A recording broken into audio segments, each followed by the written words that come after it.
আজকে সকালে একটু তাড়াতাড়ি ঘুম ভেঙে গেছিলো, তাই সকালটা শুরু করলাম চা আর বিস্কুট দিয়ে। চায়ের সাথে এই নোনতা বিস্কুটগুলো খেতে কিন্তু দারুণ লাগে। তো বসে বসে মায়ের সাথেই গল্প করতে করতে ব্রেকফাস্টটা সারলাম আর ডিসাইড করছিলাম বসে বসে ব্রেকফাস্টে আজকে কি করা যায়। ঠিক করা হলো লুচি আর তার সাথে সাদা আলুর তরকারি করা হোক, আর আগের দিনের পিঠেপুলিগুলো তো ছিলই, সেগুলো ব্রেকফাস্টের সাথে অ্যাড করা। মা আজকে পুজোর দায়িত্বটা আমাকেই দিয়েছিল, তাই সেটা খেয়েই চলে গেলাম স্নান করতে। স্নান সেরে চলে গেলাম ঠাকুর ঘরে।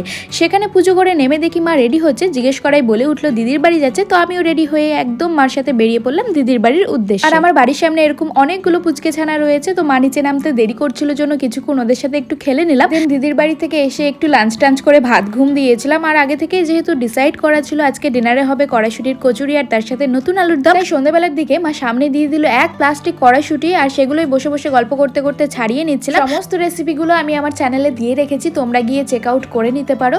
আর ভিডিও ভালো লাগলে লাইক কমেন্ট শেয়ার করে দিও প্লিজ। আজকের মতো টাটা।